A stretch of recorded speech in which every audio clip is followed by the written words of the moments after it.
Imprint Radio. Here's a short interview. Imprint member Philip Warden sits down with Luther Pacc Butler talking about his memoir.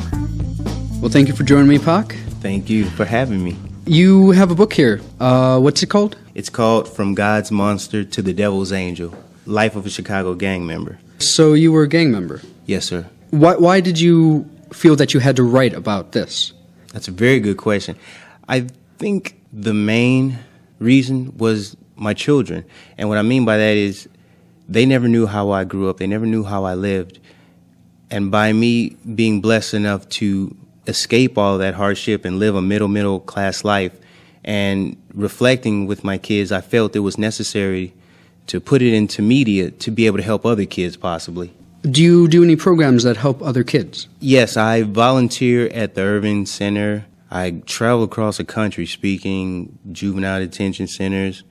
I've done one school so far. And right now also I'm doing a documentary on Chicago gangs called Young Bulls. Young Bulls? Yes, sir. What does it consist of?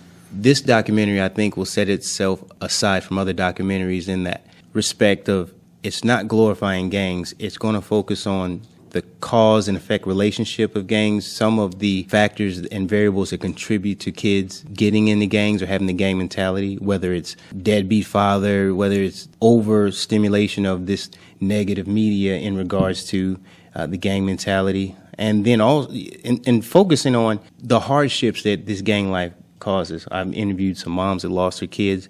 This is going to focus on some cause, some effect, and also focus on some things that need to be addressed that can correct the situation. Some of the many things that can be addressed to correct the situation. And how did you get started with this book specifically? Basically put, I had some kids kind of call me out saying that I volunteered at the Irving Center, and they were saying, well, how can you understand and empathize with what we're going through and look where you live? And so I kind of was taken aback, and I had it way worse than all of you kids. And while I was explaining it, a coworker said, hey, you need to put that in a book, and maybe you could reach more people. And that's where it comes from. Do you prefer writing it down or typing? Typing. Typing? Definitely. That's how you started it? Yes, actually. My case will be a little bit different because it's a memoir. It's what I experienced. So even though everything wasn't perfectly in chronological order, I was able to put it in the computer, cut and paste if I remember something. And so I think it's easier when you type, even if you're brainstorming, just typing everything out. Right. How did you get it in this book form? What was the process of going from that typing all the way to what we have here? Okay, well, I'll share with you how I learned, and keep in mind that I'm a neophyte when it comes to writing books. I'm an author, but I'm barely an author by one book. So I had a lot of help, and I had a lot of authors help me and give me advice. And from the querying the agent to self-publishing, and I looked at it, and this isn't my business. This isn't what I do. And to kind of say I'm an author is maybe discrediting a lot of accomplished authors. However, I took the route of self-publishing because this is what I wanted to do that I was passionate about. Money and marketing wasn't a big concern for me. So I used Amazon's creative space to self-publish this book. And that was pretty easy for you, just publishing from Amazon? Surprisingly easy. It's a memoir, so it's Yes. your experiences. Yes, sir. No fictional characters in there? None. No. Some of the names have been changed just to avoid any complications and any more hardship than it's already caused. However, it's 100% true.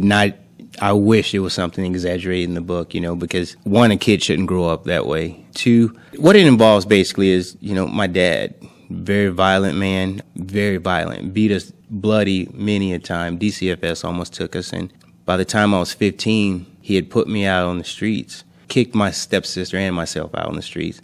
Unfortunately, you have a lot of predators that prey upon kids our age, and we were pulled into the gang life and used to the point unspeakable violence. And it just so happened that I was blessed enough to be a pretty good football player that was recruited, and a police officer ended up finally taking me off the streets and getting me into college. And the book also details the hardships that I faced in college. You can't come from a gang life and the violence that we face and go to college and believe you're going to properly assimilate. And I made many a mistake even in college. And it just talks about my coming of age and becoming a man and becoming the man that I was running away from, which was my father. and the duality and me fighting to not become him again when I had kids. Do you think that you've succeeded? Oh, definitely. Surprisingly so. I was worried. I would be very honest. I remember having my first child when he was born, holding him in his arms.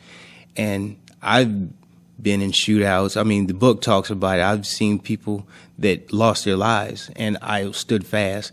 But I remember holding my son, shuddering and being scared, wondering, was I going to be abusive? Was I going to be a good leader? Was I going to walk away from him like my dad did me? And something clicks in you when you truly care for your child and you want better, even if you don't know better. And I'm still here. He's doing great. I have 2 kids in college, so I think I have done my family proud. Well, from what you've told me right now, this book sounds like it will change a lot of lives and give a very good insight into what you want people to see. Yes.